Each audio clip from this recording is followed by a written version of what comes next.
Welcome,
people. Welcome to our Sports Frenzy podcast show.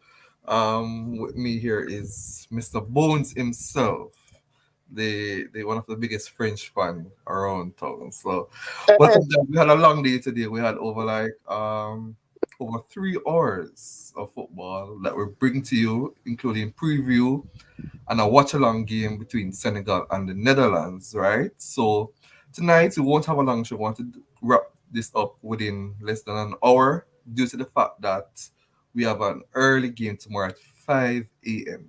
Right? So we want you guys to have enough rest so that you guys can wake up tomorrow at 5 a.m. For the match between Argentina and Saudi Arabia. But today we had a very great day, and before I get any further, as I see that advertisement earlier on, big up to Let's Care Medical Center. They are found in Mandeville, Montego Bay, and Santa Cruz, and they are our main sponsor for our World Cup show throughout the tournament as well. And big up to Dr. Shaky Shakes, you guys know him as Dr. Letterman. Letman, who is the owner of Let's Care Medical. So Bones, what go on, sir? There, you know. We're up there. So you look happy tonight, man. Your boy Saka scores some goals today. Happy tonight, and France still not play yet. Yeah, so Right, France still you must know the jar, you know. Anyways, I want defending champion there the World Cup, and I'm proud to call my team defending champion. But my boy, listen here, boy. Your boy yes, Saka. yes, man. Big up to Ryan. What going on? There. We say I celebrate like Bones. I celebrate soccer like Bones in the Arsenal jersey. True soccer. I'm celebrating England. Bones are celebrating soccer. England I celebrate, man. No, you can't. Bones is celebrating soccer. I am celebrating England. Yeah, Bones seems like you want to jump on the English wagon just because. No, I'm still a friends. Yeah. He's the defending champion. Hey, not wrong if me 21-year-old lift the World Cup title, that's fine. Yeah, that's okay, but I'm just saying. Yeah. You are defending champion, so stay and defend the championship. Yes, so we had some games that we actually reviewed already. And that was Senegal versus Netherlands, England versus Iran. So Ryan, you did not get to review this game. What are your reviews on the first one? First match of the day. Oh yeah, when you did that earlier today? Yeah, we did 3 hours of football today. You were here, right? For the first half hour. Yeah, I think you were here to talk about the England one, right? Yeah. What's you made of the Netherlands versus Senegal game? It was quite an even game, even though there weren't much shots being taken at goal, but chances were being created. Chances were being created in terms of attempts at each other's defense. De Ligt was getting rinsed left, right, and center by the Watford guy, Ismail Assar. Yeah. Could have easily gotten a red. Fouled him like 3 times, got away the first 2 times without a card. The third time he got a card. there weren't much chances in terms of shots on goal. Yeah, I that's true. think Senegal got like two and the goalkeeper, two near post shots or so, and the goalkeeper digged them out. It seems as if it was going ahead for a draw. Mendy gave away that goal, came for the ball, missed, gave away the goal. Second one, give it away again. So he Yeah, we was a just want to talk different, about your keeper. Yeah, your club You have to keeper. yeah, he say, was a difference maker today in a right, negative way. you should have said Ryan, you thought it seems like it was heading for a job, but then here comes Mendy. Mendy, yeah. And he has been awful for a He has while now. been bad Yeah, for like the calendar year now. Yeah. Yeah, for the yeah, calendar but year. like, Do you think me it's know, game time? He needs game more game time or just a matter of I fact? no, don't, I if, don't know. I think it's just a loss of form. I don't know exactly. And then listen, the way now teams are is now asked to play more from the back. I really don't know exactly what it is li- because even when he's not giving away goals, playing it out from the back, he's being beaten by some shots that he never used to get beaten by, or doing some goalkeeping mistakes. When he just came in, he was making the mistakes and getting away with them. But now he's not getting away with them anymore. So his luck has run out. So I think it's a case of man, I don't know, yeah, man, but he's making some mistakes that But him not normally costing don't it. make. no, I don't listen, know if it's a listen, confidence issue. listen. You see, when a goalkeeper confidence drop, it can either do him a roll of good or a roll of bad. And right now, it a do Mendy a roll of bad. When a goalkeeper's confidence drop, yeah, it is easier for an outfield player to lift himself than for a goalkeeper to lift himself. Because here what now, you start even though some goals are not directly your fault, right? You start to feel say everything will pass you are your fault, right? But then practically some of the time is not your fault. And then that just continue to drive and dig into your confidence. And me think it's just a confidence problem him have. He's not a bad goalkeeper, he's a good goalkeeper. Right? I think he's just having a real confidence problem right now. And it'll go take a lot. It'll go take a lot to get back to the level where he was at. I mean, Because playing to come into the decent World Cup and do football. that is going to even take a deep Yeah, decrease confidence. Yeah, to come exactly. in Two to the two World Cup. goals, two goals in a game where your team practically should have came away with a point because your team was that. For me, they were that good at today. They deserve to tie that game and to know now you go down even worse now. I think in Qatar now each player have their own room. I don't know if the same thing for Senegal and if their federation do that. But most of the teams, each player have their own room now. And you sit down, you lie down in your bed tonight, right? And know that you basically had Netherlands, the team that you're basically going to somewhat fight for the top position of the group for you gave away that game. It's going to dig deep in your confidence. It's probably going to make him even worse after this. But I don't want to bash any goalkeeper. I just want to I just hope that he overcomes it as quickly as possible. And being at Chelsea now with what's his name again? What's your goalkeeper name again? Kepa. With Kepa getting more game time over him right now, that even gonna make things worse. So hopefully he can pull through, honestly, but him lack confidence right now. Yeah, it's locking in confidence, and that game ended 2-0 to the Netherlands. Over Senegal, and the last group match of that group, the last group match in that group was the USA versus Wales. Right, the USA started out very strongly. They were dominant, especially in their attack, shots at goals, possession. But then Wales, in the latter part of the second half, came back into the game, and that game Not ended. like a part of the second half. The second half. The second half, yeah, I should say the second half. That game ended in a 1-1 draw, but that was expected. What they made of that game, Ryan? It was a game of two halves. I thought that Wales decided to sit back too much in the first half. Right, which is They surprising. they sat back as if USA was Brazil, Argentina, or even Right. England. But that back too much. Yes, USA is the younger team and they're going to come at you, but they're going to give you space. The fact that they're going to come at you means that they're going to give you some space. Yes, I understand you're going to sit back and want to hit them on the counter.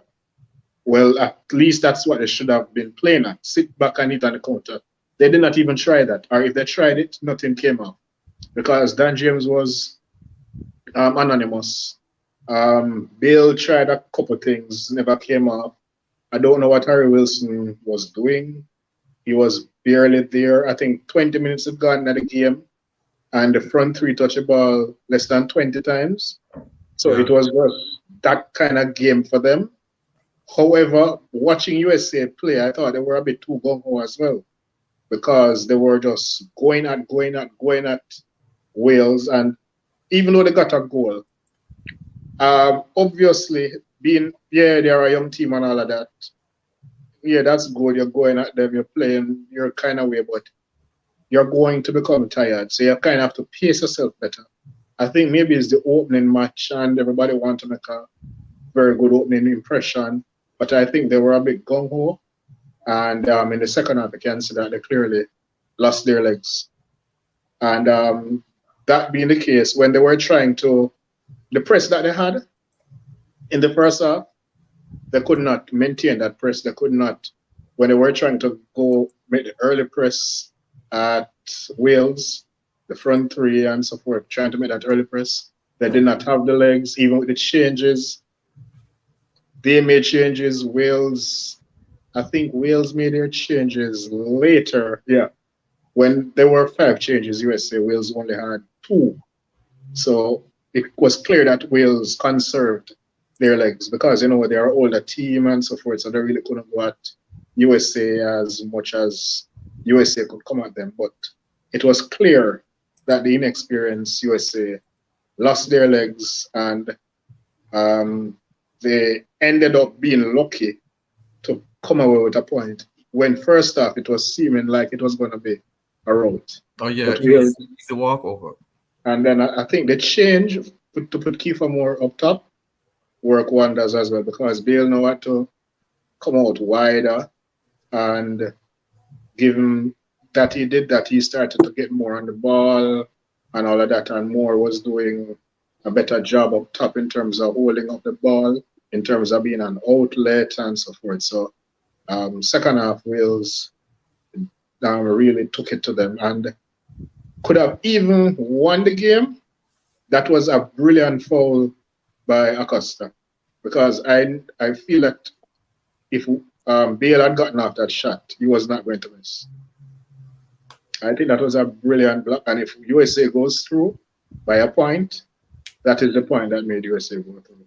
Because I am sure Bale was not going to miss that interview. All right, welcome to the show, Ron Ham, the guru, one of our gurus around. Bones, what you made of that USA Wales game? 2 poor teams, if you ask me. Um, Participating teams, and that's just it.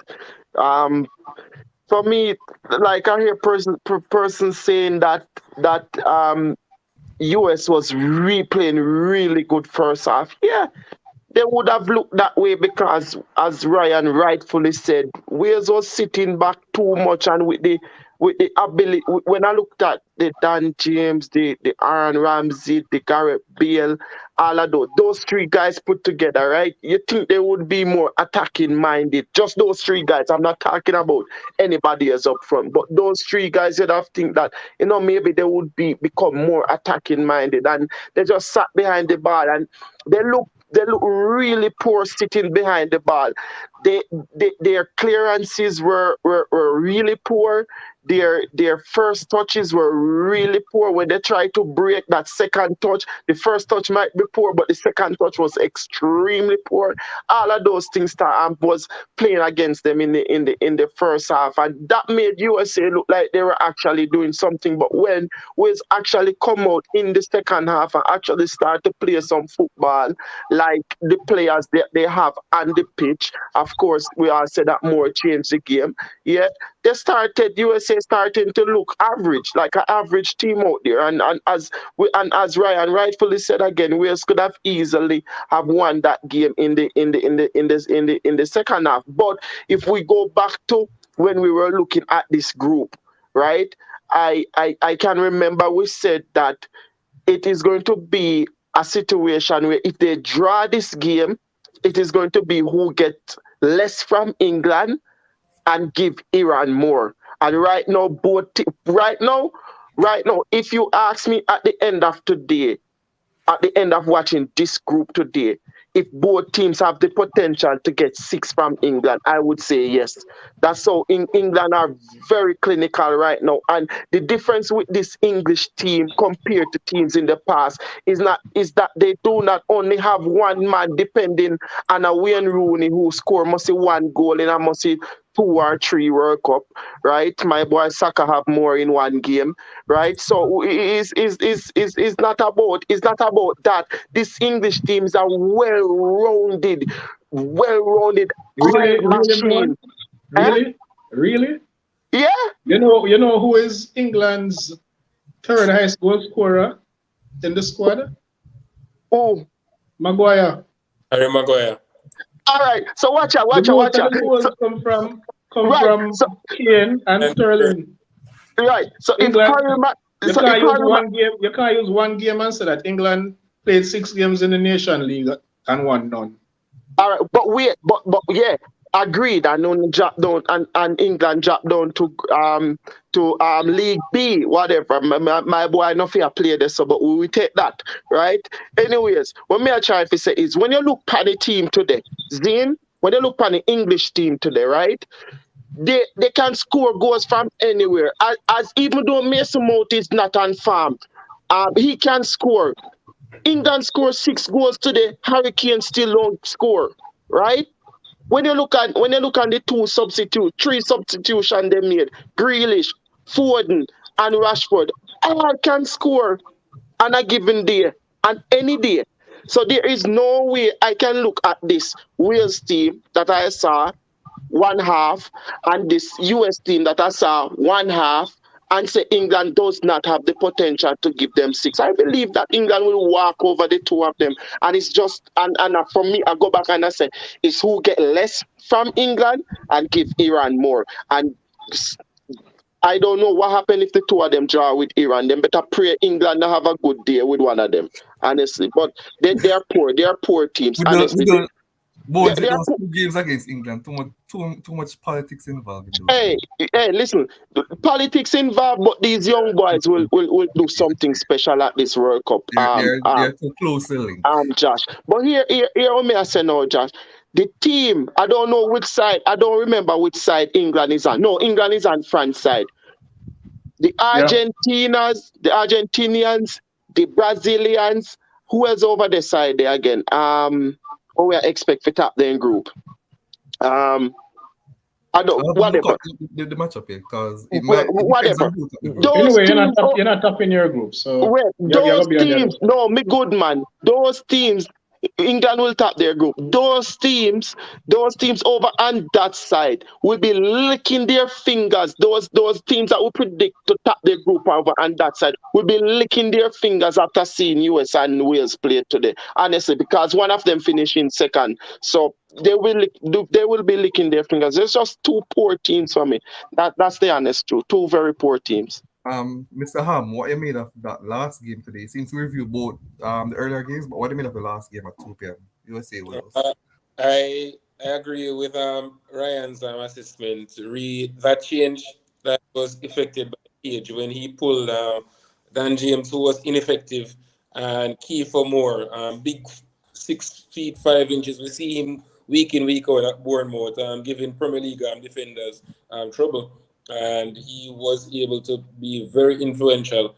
And you figured that US needed a second goal, and it was quite strange, guys, that someone like Gio Reyna, we know he has been plagued with injuries, that he didn't get an opportunity. And then what was even stranger was the remarks by the coach at the end of the game. He said that he figured that Morris would have provided pace and power as opposed to the technical ability of Reina. So it should be interesting to see the next time around if Reina actually makes it off the bench, because he's one of, well, in my estimation, he's the most talented player in the US squad, even more so than Pulisic, who was abject on the day. Yes, he was being muscled out of challenges, but his touch just looks a player devoid of confidence. And I think that's going to be a big question mark going forward, because most of America's hopes rest with Christian Pulisic. But to give credit to Wales, I think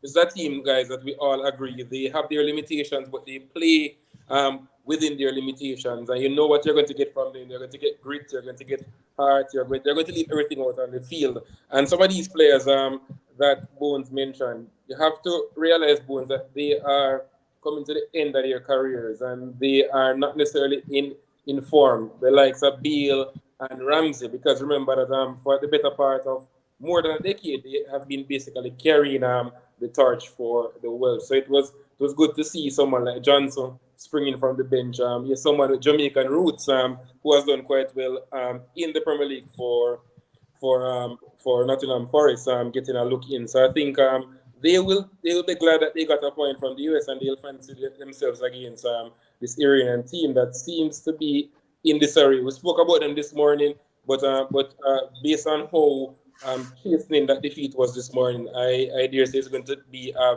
very, very big ask for them to pick themselves up. And I think some of the blame, guys, I had mentioned this earlier to Levon, that some of the blame I would have attributed to how gung ho Carlos Queiroz was in that game. Playing against England early doors, you should have really, really battened down the hatches. I thought not having Ezatoli, who obviously is the best defensive midfielder, there was a big gate that the English midfield was just running through with gay abandon. So I think these two teams, US and Wales, I think they will fancy themselves taking all the points from Iran. And as Boone said, England, well, the sample size is very, very small, Boone. So let's temper the expectations. But yes, for the first outing, they really laid down a marker. But they will have stronger challenges, because I saw a couple of persons in the comments section mentioning this as well, that you have to wait until you play against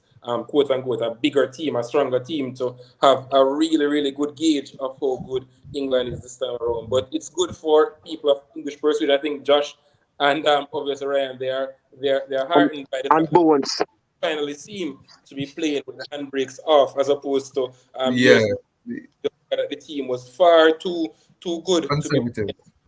conservative and pragmatic football. They are now proactive. They are taking the game to the opposition, and even the options from the bench.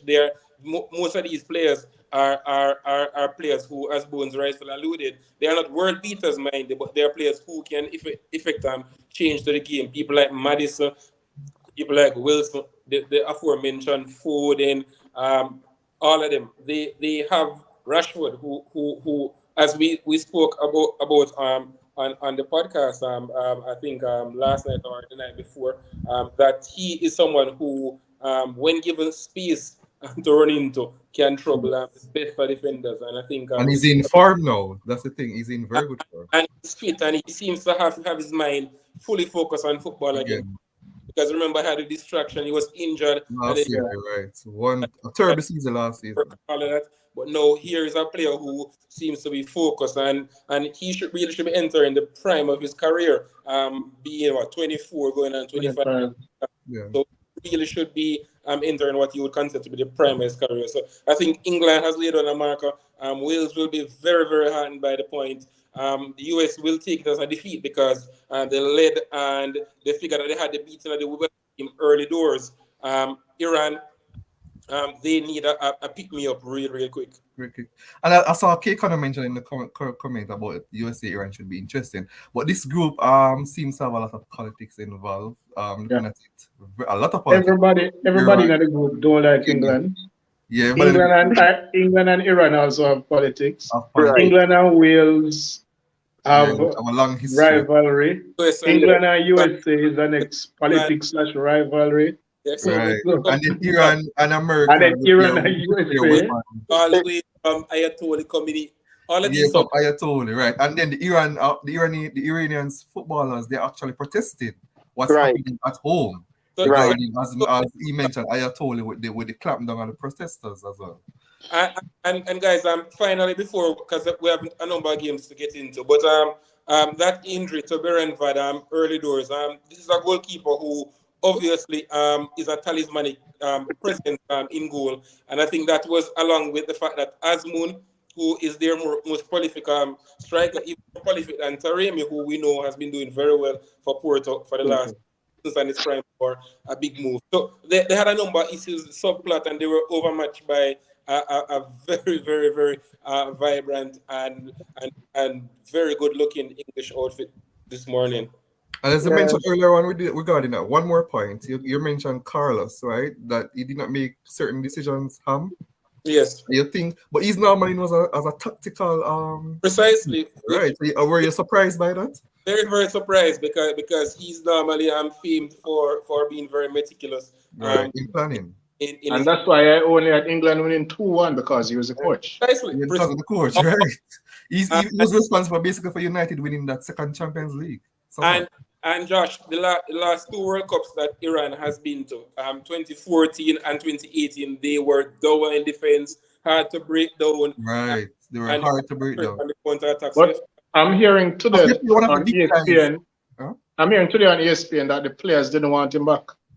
Oh, never I was aware of that. yes, there have been so there are a number of subplots that are simmering under the surface that I think affected the overall result. Obviously, England was far and away the better team, but I think Iran, especially Kerosh, did not help himself with those team selections. All right. We look at the games tomorrow. That's it for the review games for today. But tomorrow we have four um interesting games. They really look good. The first one is at 5 a.m. So we won't even have a long show so that you guys can get enough rest. So that's 5 a.m. tomorrow. Yeah. That's Argentina versus Saudi Arabia. And last week I predicted that Argentina have the highest score within the group stage because I'm expecting them to at least beat Saudi Arabia by 5-6 goals to nil. But then England surprised me. But what do you guys make of the Argentina Saudi Arabia game tomorrow, Ryan? Well, England threw down a gauntlet. Argentina has to respond. And they have the best team to respond against because Saudi Arabia is the beanstick of each and every World Cup. 5-0 last World Cup against Russia, 8-0 20 years ago against Germany. And there are some other games in between that they lost big, as far I think, well, best that I can remember. So they are not normally a very good World Cup team. So one would expect Argentina to roll all over Saudi Arabia. And if that is done, I want to hear it is only Saudi Arabia. Because Saudi Arabia is ranked number 51, but England won today 6-2 against a 20th ranked team, and I heard it was only Iran. So I don't want to hear no goat under this, under that. I want to hear it is only Saudi Arabia. We get with 3 points and we move on. That's what I want to hear from the Argentina fans. All right. Bones, what to make of that game tomorrow? I think the coach should rest Messi tomorrow. Messi's been carrying an injury. There's no need to rest Messi. There's no need to play Messi tomorrow in this fixture. Right? Our starting from the beginning. Max 20 minutes. Just so that because Argentina is going to go do well in this competition. And if Messi is really and truly carrying an injury, I think I haven't heard any updates since recently out of their camp, but recent updates were that himself and Di Maria, they were training away from the team for a bit. So if he's carrying an injury, if I'm the coach, I'm not starting Messi tomorrow. That's how easy I think this game will be for them. Messi doesn't start, Argentina wins 3-0. Messi starts, Argentina wins 6-0. All right, Mr. Ham, what to make of that 5 a.m. game? Whoa. Well, Argentina, big favorites to win. It's difficult to make a case for Saudi Arabia. The thing about Saudi Arabia is that they looked very, very good in qualifying. Yes, we know the group. It's very weak that they qualified through, but you have to beat who you are pitted against, and they did very well in qualifying. So let's not kid ourselves. The thing about it is that we know Saudi Arabia normally plays a 4-3-3, which against bigger teams, yes, it becomes a 4-5-1, and I dare say it's going to be 4-5-1 tomorrow, and they're going to be devoid of possession for long spells. The thing about it, guys, you know the game plan in a game of this nature. You play with a low block and you try to frustrate the more fancied South Americans on the day. But the thing is, Argentina scores early doors. You figure that this could get really really bad and really really quickly because Argentina has so many players who are entering the tournament in good form. Because the thing about it, guys, is that for many years Argentina has always had top heavy squads. But when you go through those squads in those particular periods of time, you find that many of them had injuries or had gone off the boil at club level. So while they look good on paper, they weren't necessarily firing on all cylinders. This can be said about this team because 36 games unbeaten, 75 goals scored. They haven't lost since the 2019 Copa America. So they have all the odds stacked in their favor. So I really, really expect them to struggle tomorrow. Argentina. And we won't have an early show tomorrow, guys, but our I would commentary. hope not. Well, guys, will you wake up early to watch that game, though? Definitely. That would have been 3 a.m. my time. Anyways, Probably I'll wake up. Probably. Ham, how far away Argentina from breaking the record? Can they do it after the group stage? Yeah. Yes, they Yeah. can. Like Okay. a game or two away. I think it's Okay. I think they're what? I think Two record games is away. 37. Yes, I think they'll equal it tomorrow. and yes, so two games. Tomorrow. Okay, so they should be able to do it then. You might include make Italy rest with the record, farewell. All right, our second game tomorrow. Another very one of the dark horses will be Denmark versus Tunisia. That's the European versus the Northern Africans at 8 a.m. Mr. Ham, what do you make of that game? Denmark, they seem like they have everything going in their favor. They have options. They looked very good in the last two outings when they played against the world champions. They beat them home and away. So they beat them in Copenhagen and they beat them in Paris. They were convincing in both displays. They have a lot of weapons. And the thing about it, guys, is that they have a settled group of players. When you look at the players who have been instrumental over the last 4 or 5 years, there haven't been many changes. When you go through the squad, Kasper Schmeichel in goal. Yes, he's 35, but experience, solid as they come, and you know what you're going to get from Kasper week in, week out.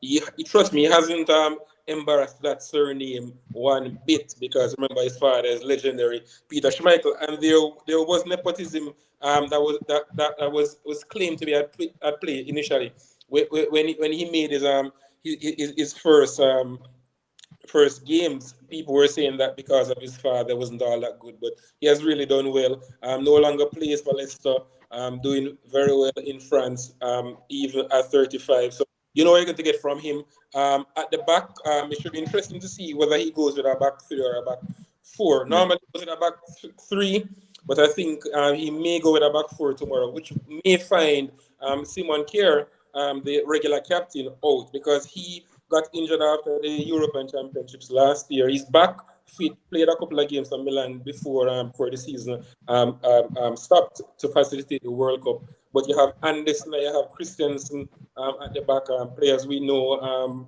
very well. Mailer is an interesting proposition, guys. Plays wing back, but he led the team in scoring. So is his display on the left-hand side. When you go further forward, you have the three in midfield. Delaney, there is Ericsson, and there's also name slipping me right now. Højbjerg from Hogberg, you're talking, yeah. Yeah, from Spurs, yeah. they have so many options, guys, and a player to look out for. I don't think he's going to start tomorrow, but Jesper Lindstrom, he has been raising eyebrows across Europe. such has been his displays for Eintracht Frankfurt, both in the Champions League and also in the Bundesliga. So they have a lot of options. Martin Brathwaite does very well for his country. Yes, he's not a prolific scorer by any means, but they have so many weapons who at international level do the business, and they, as you rightfully mentioned, Josh, they deserve that tag of being dark horses because And they have so many options. And another player to look out for is Scott Olsen because I think he provides the team with verticality, the ability to run in behind. He has searing pace. Damsgaard, who we figured would have been a big part of the team, got injured after the European Championships, transferred to Brentford, hasn't really looked the same player. But time is on his side because he's still, I think, about 21, going 22. And before you mention the other side, Denmark, right? Do you remember that Danish team that went to the quarterfinals? Yep. It was In like 2002 98. or 98. and they gave Brazil all that they could handle. And remember, Yep. Josh, Yeah. and that's basically the core of the group that actually won the European Championship in 1992, which for the viewers was actually almost like the stars of the line because Yugoslavia, who was actually one of the big favorites for that tournament, Right. they had their civil war, so they couldn't take up their place. Denmark didn't qualify for the tournament proper. They took up the spot for Yugoslavia. They went all the way and Basically a wild card, and they went on to win it actually. To win, yeah. and what is very very strange That about story that story is an amazing story. Where it's is that one of the most Because I think amazing. Brian Landrup did retire Michael or Laudrup something like that. Michael Laudrup didn't even play. He boycotted the tournament, and he's by far and away Yeah. their best Yeah. player. So it just goes to show that that these are Was players. it Michael or Brian though? Michael Laudrup, man. Michael Laudrup is by far and away the And best. just hold a point. I say this also to say this that Denmark, because a lot of person might think that Denmark just coming into football, but they Nope. actually have. That's why I made that point. They have They been have there from history, they have pedigree. yeah, And they have pedigree. Yeah, one the, in the 80s they were referred to as the Brazilians of Europe. They had people like Michael Laudrup in his pump. As a matter of fact, remember Iniesta models his game of Michael Laudrup. So good was Laudrup that people think that he has been underrated because Oh, Michael was at Barcelona, right? Barcelona and Real Madrid. Right. Yeah. but but people have to They have a lot remember of to space. what people have to remember to the Danes. The Danes always take a while before them become competitive, right? Them we qualify for World Cup, but then we have a 1 year where they're not that competitive. Then the team falls over into the other World Cup where they become really competitive, and it's kind of feeling like that time, like they will be really competitive because was it in Euros this year that they did really well? Yes, Was it Yeah. Euros? yes, Last year. They went to the semis last year. Right, yeah, yeah, and they basically could have qualified for the finals too. So Yeah. They it gave me is a rough time. yeah, very rough time. So it kind of feel like that time again for the Danes, and we really this is one team that we really cannot write off. Yeah, I want to go as can't far as write them Yeah, off. what you make of them? I What you want to make go of as that far match as say they're tomorrow? an elite team. I would say they're a very good team. yep. Especially now. I think this is one of their best scores since the late 90s, early 2000s. They have a settled unit, as Ham mentioned, and he also mentioned the players to look out for, which I agree with. They have two systems that they can play. They have a back three, back four system. Any of them can work. Depends on if they want a different dynamic, they want one more attacker, whatever it is, and it also varies depending on the opponent. So they have a lot of weapons. They have a very good coach as well. They might not have any big name up front. There are big names in defense and upcoming names as well, and big names in midfield. But up front, they don't really have that eliteness. However, they can hurt you. We saw France can tell you. Aman Sherwin can tell you. They I'm hurt. an They beat English France. fan. Saka. They beat France twice this year in Nations League. Yep. Yeah. Even though they still never win the group. somehow, Yeah, but they beat yeah. France Well, twice this year. I know they are France again, so it is not beyond the realms of possibility that they can win this group, and I have them to True, win the group. and true. sticking with you, Ryan. Our next game is Mexico versus Poland, a very difficult game for many to call. Right? What do you think of that game? That's at 11 a.m. Well, when it comes to World Cup, somehow Ochoa transforms into a different goalkeeper. So Buffon. he might be the difference maker tomorrow in terms of who wins and if Mexico win by the odd goal in two, the odd goal in one or the odd goal, well, if it's one, it can't be the odd goal, or the odd goal in three.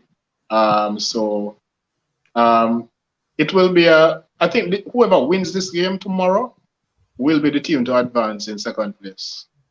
All right. I think it's a shootout between both Mexico and Poland for that second spot.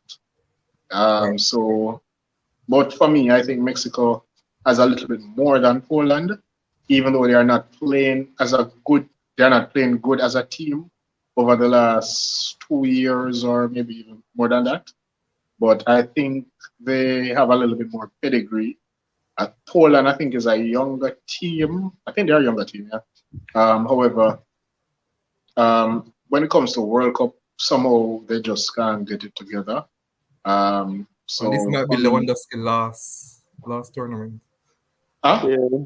This might be Lewandowski Yeah, last yeah, yeah, definitely. to prove himself. Um, for me, I think Mexico might just edge them out. All right, Bones. What do you make of that game? Um, can't really remember the 2014 World Cup if Poland did qualify. Were they at the 2014 World Cup? I would have to check. Kind of hard to remember. Anyways, last World Cup, Lewandowski was really disappointing for me. Um, um, the team kind of dwells on the success that he will have, but also his success is No, they dependent. weren't. They weren't okay. No, they were So at so 2006, 2018. okay. So the last World Cup. So the World Cup that he actually played, his first World Cup was 2018. Right. Lewandowski. Yeah, there was a lot of hype. I can definitely remember there was hype around Poland potentially being a dark horse of the tournament. And that was the fact that just the rate at which Lewandowski was going and everything. We thought that, but it didn't materialize to how we wanted to. I spoke to some Polish fans today. They seem pretty confident. One of the things that they said, they have one of the best goalkeeper in Chesney in the goal. That's okay. Um, then they have Lewandowski. So I say you have a goalkeeper and a center forward. And they were like, yeah. So I was like, what about the other 9 players? They were like, but they have a lot of confidence. So we'll see. It's a tough one to call, but it's a really tough one to call. If Poland actually supports, if the players behind Lewandowski actually supports him tomorrow. I'm not too familiarized with the Polish players apart from those two. If they actually support him, then they can do some damage. We know that he's a goal scorer. If he gets 3 chances, probably scoring 2. So we know that about him. He's a goal scorer. And if that happens, then they do stand a chance. But I'm kind of thinking that the Mexicans might just edge it, and I'm probably going with a 2-1 win to the Mexicans, to be All right. honest. Mr. Ham, the game that is kind of giving you an headache, right? To predict.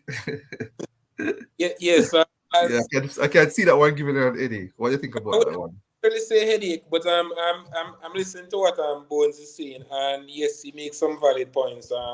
And Ryan before him. The thing about it though, guys, is that this time around, Poland arguably has the most talented group that they have had to support Lewandowski. Some of the people who are supporting him, Zelensky, started the season in fabulous form for Napoli.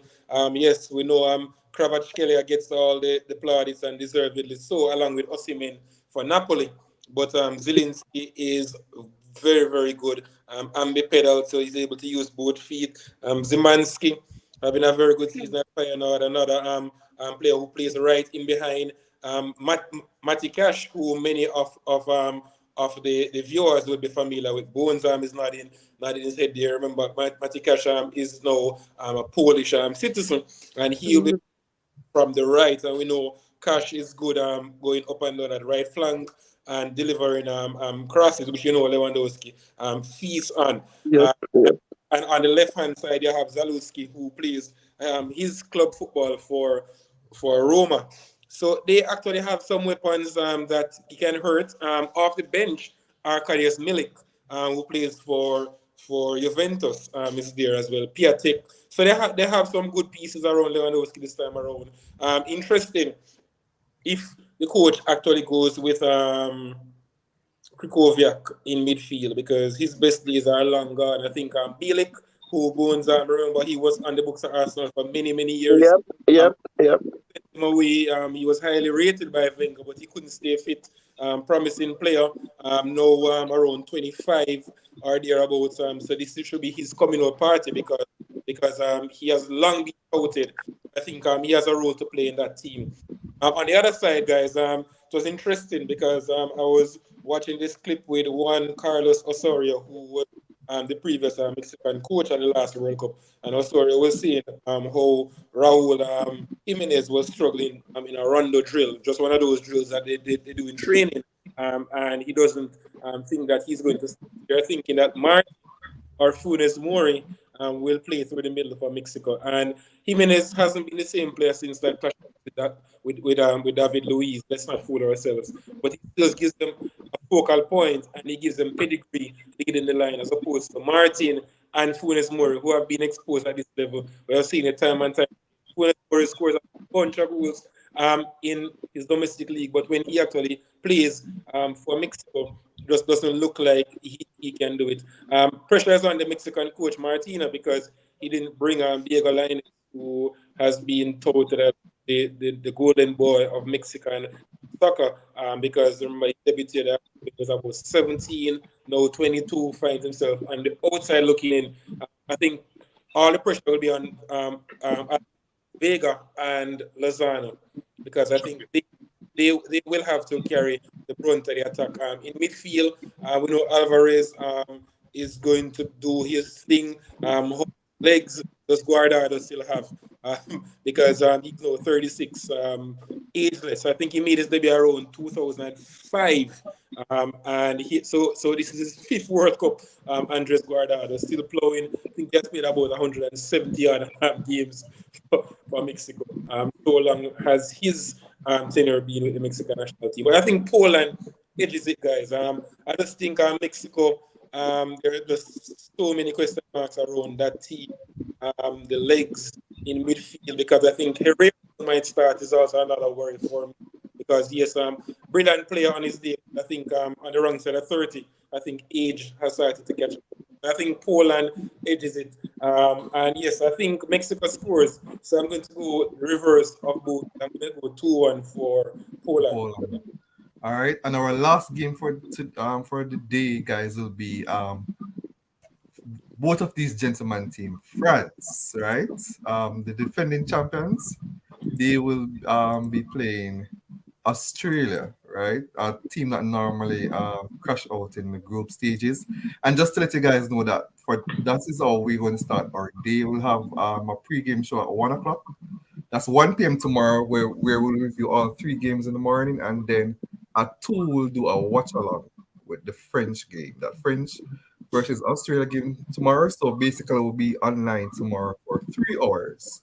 Start the show at 1 and we do the watch along at 2. So Ryan, let me go with you first. The France Australia game. Well, last World Cup, France opened their account against Australia and they won 2-1. I think that Australia team was a better Australia team than what is presently at this World Cup.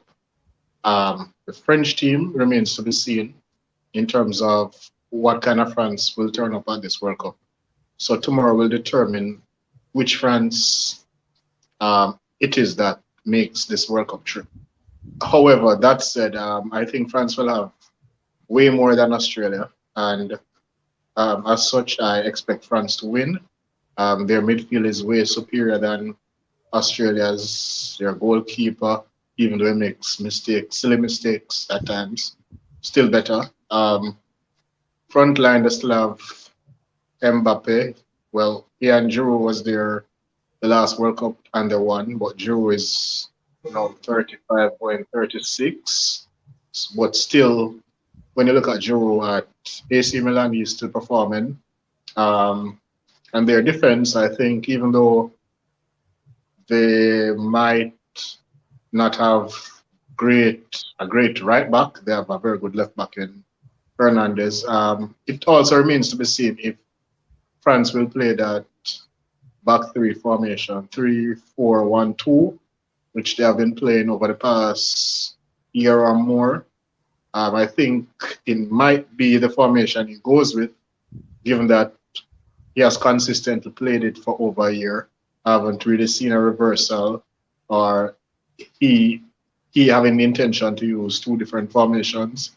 So it remains to be seen because if it is, I think it's right now it's their best formation in terms of the fact that their best players are midfielders and defenders. Well, Mbappe is up front, so Mbappe is Mbappe. Griezmann somehow still starts for France, but still it's Australia, so I'd expect them to win. Maybe 3-1, thereabout. All right. And Robbie, yeah, the people won't wake up tomorrow for a watch along at 5 a.m. Robbie, come on. Robbie wants a watch along at 5 a.m. in the morning. Bones. Him can watch along for 50. Yeah, Bones. What do you make of your team, Bones? Your favorite team. Some man who I can't talk, so World Cup start Thursday. World Cup start this morning.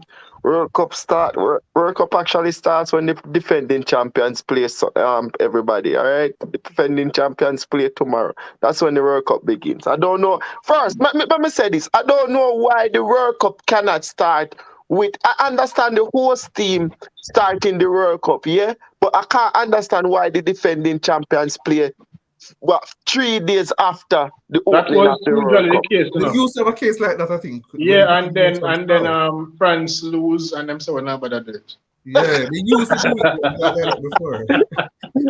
It just feel weird. Say you have to wait 3 days later to see the defending champions play and how they actually look. Because even though even though for me the highlight might be oh Brazil is doing well and Argentina and whatever and people expecting the trophy to just magically fly down to South America.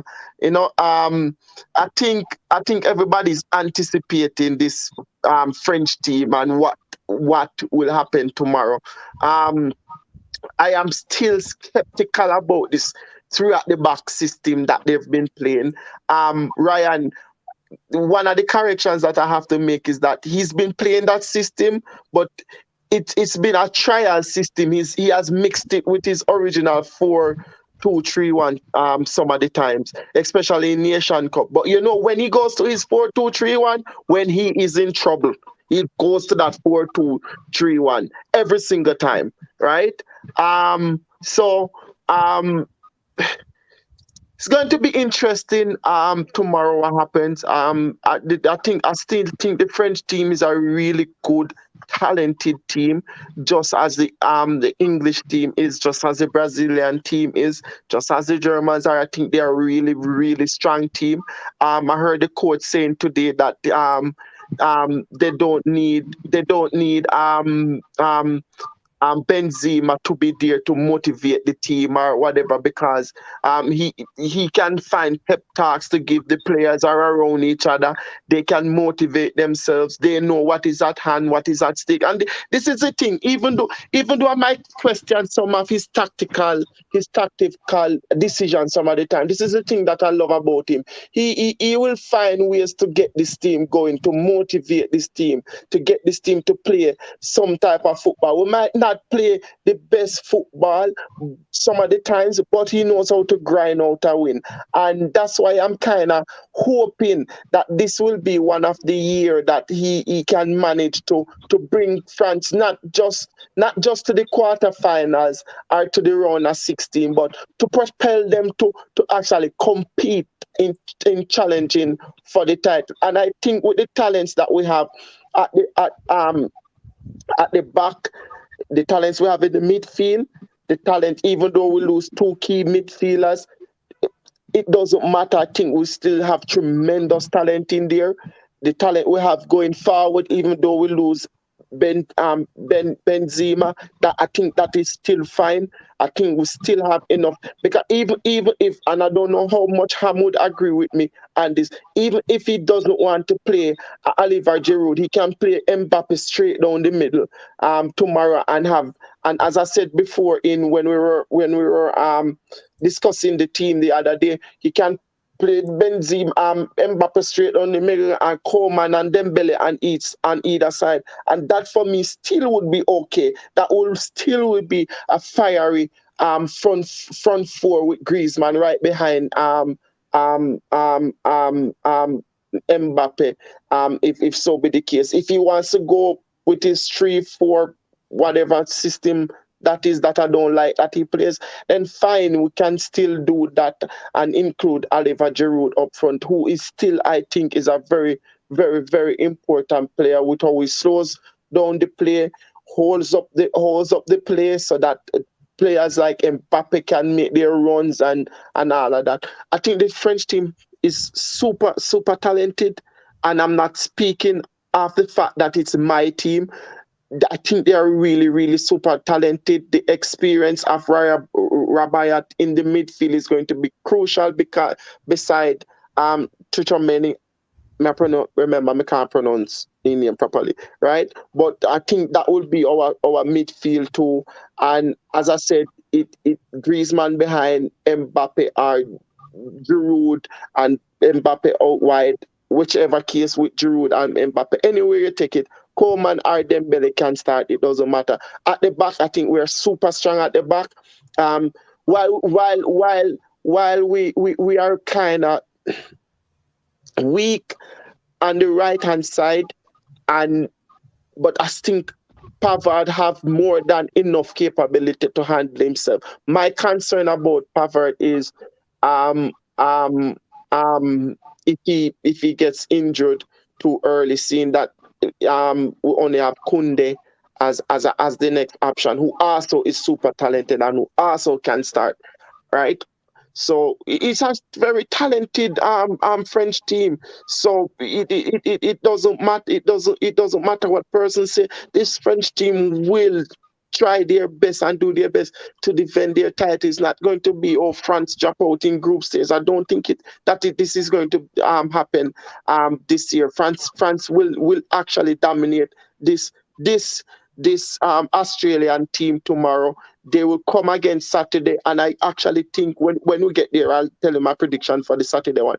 But this game versus Australia on Saturday, I think if France wants to mark down a statement on this championship that they are here to defend their title, it starts tomorrow, and they have to make a statement that they're here. That despite all our injuries, despite everything that has happened to the squad with its depletion over the past couple of weeks, we are still here to put up a fight for the title. And actually, I think France will have way too much for the Australian team, who I think is, as Ryan rightfully said, a little bit weaker than years gone by. So I think France will just have too much for them. And for me, it would be disappointed if France don't outscore this Australian team at least 3 goals or 4 goals come tomorrow. All right, Bones, Mr. Ham, do you agree with two of our commenters that France should have bring Saint Maximin to replace, or Marshall to replace the last injury-prone player, and then you can comment on your French team.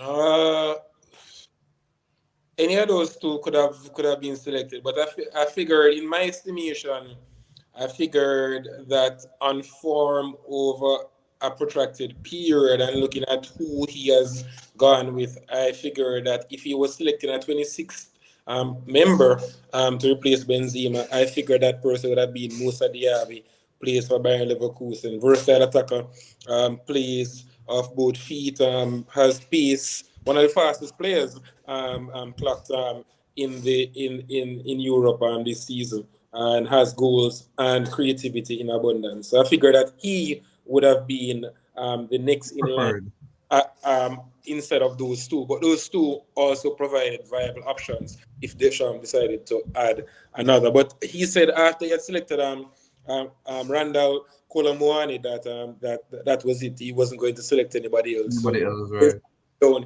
he figured that he had enough in terms of 25 players there.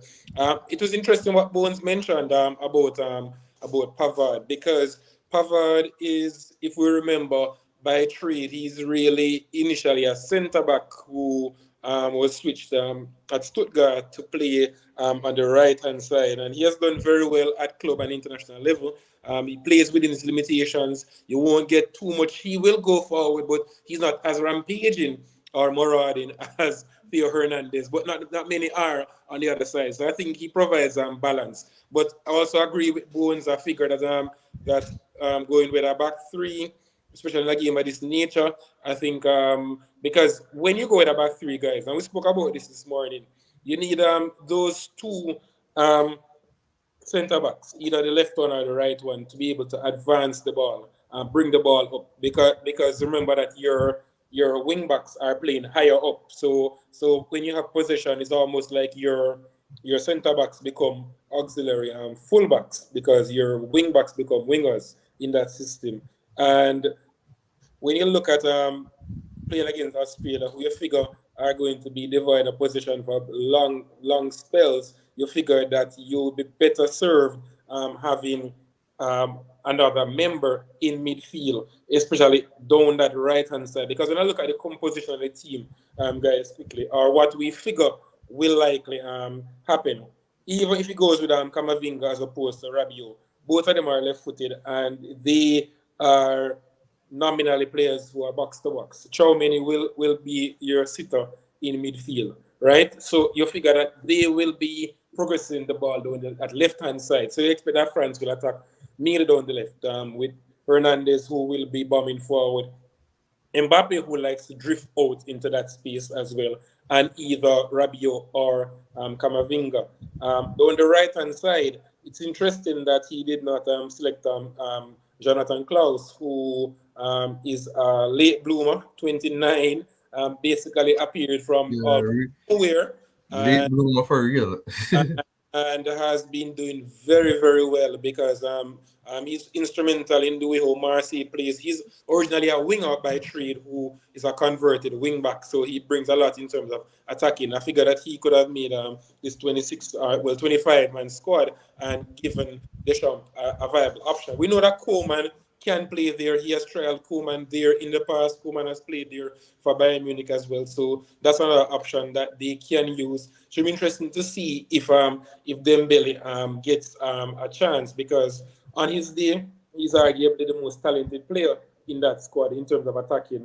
Mind you, even more so than Mbappe. We know Mbappe is the polished and finished article. But the thing about Dembele is that he gets you off your seat. He can win the game. He uses both feet, electric pace, but he is hit or miss. There's no in between with Dembele. He's either hot or That's he's very cold. bad. We have seen that both sides of him this season, guys. For some stretches, has been Barcelona's best player, and some games he has basically disappeared without trace. So it should be interesting to see if he starts or if he even gets a chance from the bench. Another interesting observation is that Christopher Nkunku, who I think was pushing Antoine Griezmann. We know Griezmann, right. Griezmann is the incumbent, but we figure that Nkunku, based on his continued Form. form for Leipzig, both last season and crucially this season, where he is a serial goal scorer. both in Europe and also in the Bundesliga. We figured that he would have been making a compelling case. Very, very sad end to his World Cup hopes because he got injured on his birthday. So I think this is a birthday that he will never forget on his 25th injured. So he will be a big miss, guys. But we look at Australia. I figure that Matt Ryan will have his hands full. We know Ryan, very, very competent keeper. Had a spell with Arsenal. Yes, he didn't get many chances, but we remember him more from his time at Brighton, where he did very, very well. Now keeping for FC Copenhagen and has done well since making that move to Denmark. So I think he is going to have his hands full, and I think he will have to be their man of the match for them to get anything from this game. When I look through the squad, in midfield, Aaron Moy, decent player. They have competent players, but you struggle to see where they're going to hurt France. I think the X Factor guys, and I know he won't start. Garan Cole, who was purchased by Newcastle, 18 years old, just turned 18. Dynamic pace. He excited a lot of the people when Barcelona played against an all-star squad from the A-League early this year, where he was electric. Still not the finished article, but I think he provides an option for Arnold from the bench. But struggle to see how Australia will get anything from this game. But Bones, in a game like this, they definitely need Giroud. Why? Because Australia is going to play with a low block. You need so they're not going to offer all that space in behind. So people like Coleman, people like Dembele thrive in open space. This game I think is going to be played with Australia in a low block, and I think you need Giroud basically to be there to occupy those two centers. And then the thing about Giroud is that we'll all agree, yes, he isn't the greatest striker, but he holds the ball up probably better than anybody. And also he brings others into play, because holding the ball is one thing, but he brings others into play. He's actually far better technically than people give credit for, and he has always done well for France. Basically, he's within touching distance of being the all-time goal scorer. I know some persons the idea that he may end up as being the all-time goal scorer, but it's a testament to his longevity and the fact that he's one of those players, guys, who I think every coach would love, because guess what? Even when he's not playing, he doesn't throw tantrums, even at club level. He just gets on with the business, and he provides an option from the bench. So I think he starts tomorrow definitely. And also Mbappe has shown his dislike for playing through the middle when he starts with leading the line. He likes to play off a front man where he can drop deep, he can pick up the ball, he can start the play. He gets more involved when he plays there as opposed to when he plays as the point man and the reference point up front. And I think Bones answered that question earlier on, Aton, but just to ask Ham and Ryan that question, because Bones did answer it when he was commenting on the French game. The comment about, will France break the trend of world champions getting eliminated at the group stage? Because I have them to come second in the group. Okay, so they will be the trend. And Arsenal, Ham or Ron Ham?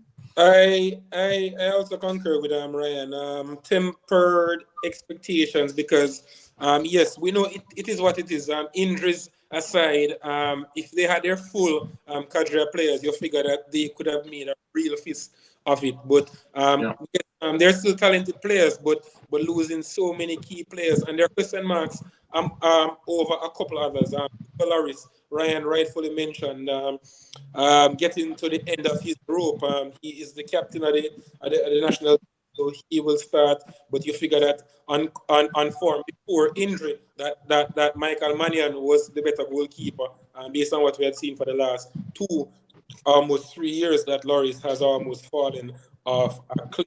And Varane, who may very well start, we're not sure what condition he's in. So there are question marks. There are youngsters in midfield, unproven players in the likes. Rabiot has whole experience into the Champions League and in Europe, but at the World Cup level, remember that he didn't go the last time around and created a tantrum where he didn't want to be on the reserve. Part of the reserve group, because he figured that he should have made the Who this? Proper. Rabiot. Rabiot, I'm very toxic. Yeah, man, The man, intoxic, man. the man in mother. Yeah, his mother. I was just Hey, about to say that. hey, Yeah, hey, this the mother only is reason very why, toxic. But guess hey, what? the You only, know that his mother would kids will see that mother is a very good mother to them because his mother look out for his best interests.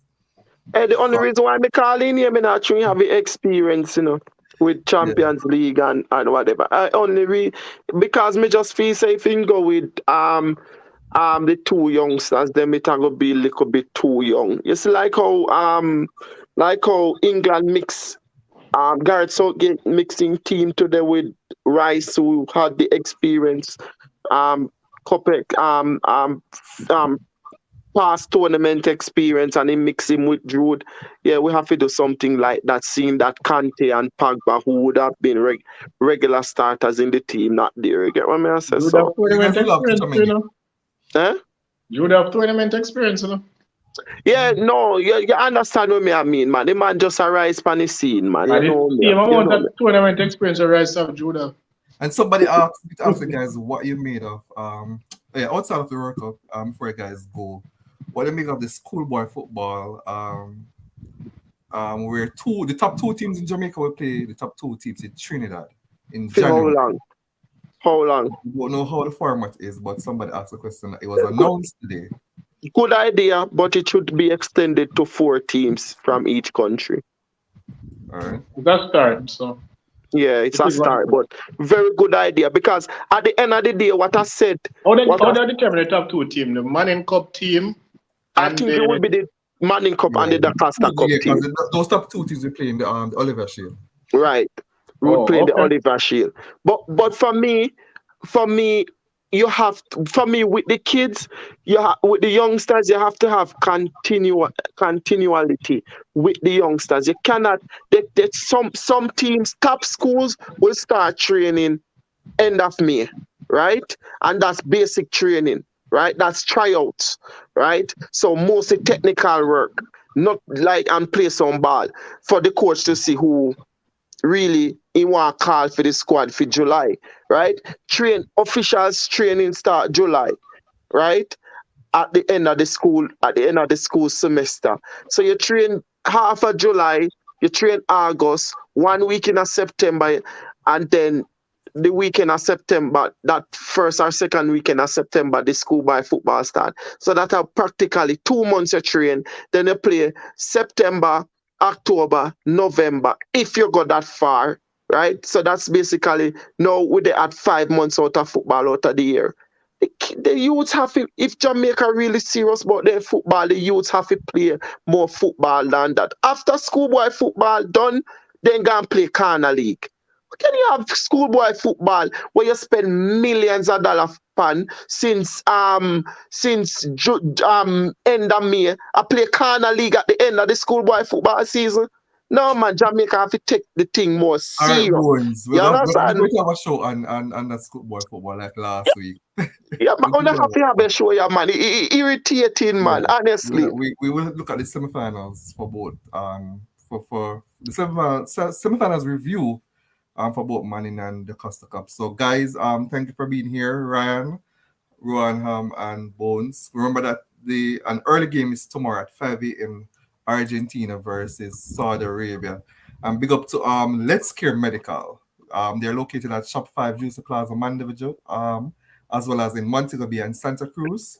And their number is 876-532-6095. So that's our sponsor for our football World Cup.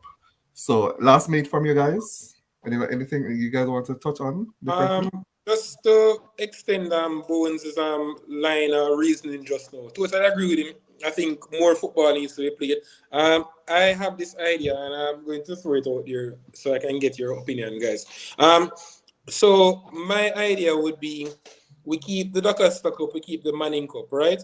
And then how many teams I'm taking? I'm taking 16 teams from the Manning Cup. 16 from the, or probably that's too much. But but the Manning Cup and the Dakar Cup would go from September until December, right? And then the Super Cup, I would change the format. So I would have probably either 16 or 32 teams, and then that would start in January. And then you would find that it would be the top teams, whether it's top 8 from Man U, top 8 from the Costa Cup, and then they would play, and then it would almost mirror the Champions League, then or Champions League, Europa yeah. League. And then Oh, so you don't truncate the season Yeah. as it's I currently. understand. precisely because I think teams have to sacrifice players because we saw instances where some players weren't played in some matches because they figured that the other was more prestigious because all of them are being played. And that's a good point because Chester did that over the weekend. All of, all They of sacrificed few players because they want to focus on D I Cup think all the teams semifinals. did, but the thing is, Josh, is that the teams that have the greater resources are going to be able to cushion that blow more than teams that are not. So what I would do, Ryan, I would have the Super Cup then starting in say January and then running till probably about April, May, thereabouts. So that, as Bones rightfully mentioned, you would have football being played for a protracted Super period. Cup for 4 months. No, well, 3 months. It depends on how many teams. no, because it depends on the number. It would have the format of the Champions League then, where they would play home and away. Groups, yeah, home and away. Mm. Well, the Oh, only okay, downside to okay. that though, the only con to that ISA would see is that they don't want it to overshadow champs. I figure, and That's I one of the But reasons. you know, when you That's it. expand it that way, though, the budget has to increase tremendously. I That- but the thing, and I also know there are many pitfalls because you have the other where you have dual sports. Yeah, some play cricket and football or They, basketball. Yeah. different sports. So we know all of that, but you have to make sacrifices. You have to yeah, invest if you really want. But it's not a bad idea. It's a very good yeah, idea. but what? idea. But, And then the reason why the resources would really that really have to expand as much is that Super Cup, for example, this is normally Flow, sponsored by Flow, right? So right, what Flow would do is don't sponsor any of the other competition, like they don't do until the Super Cup start in January when they take up the sponsorship. right. That part. So But it's only another way, they would have to find a little bit more. yeah, but another way too for somebody like me, I managed states from assistant manager states from 2008, come right up until I left Jamaica. Which year that? One of the So you issues don't have with a good that, record in a bones. So which year eh? did you do? You don't have Eh? a good record in winning with states. Which year? Who? You don't have a good record in winning with states as What you assistant mean? coach. Me win 7 straight. Me win 7 straight Ben Francis finals. And 2009, 2014, and no 2009, 2013, and 2015 the Costa Cup. What you talk about? Yeah. Anyways, back to my story. One of the biggest issue, because this did raise already, my 1 minute. One of the biggest issue was financing it, because what the argument was is that the boys would have to continue to camp after the regular Da Costa Cup season, which is not necessarily true. These are boys who are in school, right? Exactly. So to mitigate that problem, don't camp the boys. They're in school. They can train after school and don't have no weekday matches, right? In this thing that I'm totally agree with him. Don't have no weekday matches, weekend matches only, Saturday matches only, right? That stretch the spell, right? Forget Champs Week. We're not playing no football Champs Week. Zine, after Champs we play football. We're not going to have match Monday, Wednesday, Saturday. No. Or you could Every finish before Saturday. champs. You could also finish before champs week. Exactly. You finish before champs week. 3 months. Every Saturday or so we have match, because we know Sunday is dedicated to the Premier League, right? So every Saturday we have match, or every Friday we have match, and the boys don't have to camp. When they come to school, after school they train.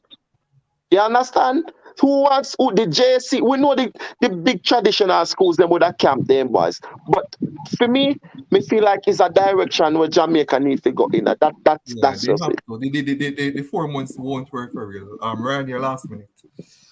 Yeah, I think it's a good idea, but I'm just like a question or two. So what if I am a top player for one of the big schools and I'm also one of their top sprinters at champs. How we treat that? Because now I have to, I'm going to have two schedule in terms of training for tracks and training for champs. Sorry, and training for schoolboy football. So my schedule is now overlapped. So now it can cause a problem. But in the main, it's a very good idea because I don't think that will happen to most of the players, and it will basically create a cycle where you keep the players in the loop in terms of almost a full season of football. But yeah, there will be the other players or two, or maybe even more that play multiple sports. And you have to Sacrifice. if people play multiple sports, then they just have to play multiple sports. Me not cut you. Me not cut you What if off, somebody? Ryan. What if somebody is better at cricket or track and field than they are at football, or they are good at both, but they may end up not wanting to choose football. So you have to create a leeway for that kind of thing. Yeah, you're not cutting, but cutting. Where sir? No, no worry. No Yeah, worry. but, Me just but you think had a about what me situation got. like that some years ago with Jahil Hyde. He do chucks. Yeah, with track and and field and football, but he end up choose a chuck. and he Yeah, was very good at football Yeah, he end up yeah. because he choose played for the football. Jamaica under 17. Yeah, Yeah. so Hey, that kind listen. of situation will occur. Yeah. Listen, you see, for me, if we are gonna do something, we just do it and forget everything else. We start them out when it happens. Then, or we No, could. no, but when you have plan, you have a plan for the eventualities. You Yeah, can't I just know. But create what? What? a thing and don't have a plan that you're gonna amend for the eventualities. Right, but yeah, me understand. But as just probably rightfully said, we could run it right up until till champs, right? Like the competition go right up until champs, and that give the boys what? Because remember they're back in training end of May, as I said, So it would give them a month or 2 months break, prepare them for CXCs, prepare them for their exams, and then they're back at the Costa Cup and Manny Cup training. Understand? But it has to be continuous. You can't just continue the same way. I hope Keith Wellington are listening. Me go text him, Yeah, man. Me go Yeah, it's text a him, good man. idea. Just that No, it it's will okay. create certain cons, Yeah. and then it will also increase the budget tremendously Yeah. because training is expensive, Right. and all of that. But it's a very good idea. And Regarding my minute though, hopefully we get some more goals tomorrow, some more quality goals. I really want a nil draw and them some the goal yeah, scoring of hopefully get football, some early goals. especially Just at wake this up 5 level. a.m. and you will see some Wolfer goals. Yeah, the Yeah. last World Cup we only had 1-0 draw, and it was France and Denmark, and I hope they don't come back with that foolishness. So We are Denmark. They play last World Cup. Yep. yes, and you draw 0 exactly. You see, you don't even remember because it In was so ICM forgettable. group. Yep. It was so forgettable. So we Yeah. have That's for Australia and Denmark again. Yes, and Brazil have Switzerland and Serbia again. Serbia again. Wow. So yeah, you have some groups that have seen for the teams, basically. So Yeah. guys, big up yourself again, big up to our commenters that were here throughout the night. And big up to Ryan, Mr. Ruaham, and Mr. Arsenal himself, Bones. We see you guys tomorrow at 1 p.m. for a preview show as well as 2 p.m. for a watch along. And I will leave you with our sponsor, that's Let's Care Medical. So see you guys tomorrow. All right. Blessing. Take care.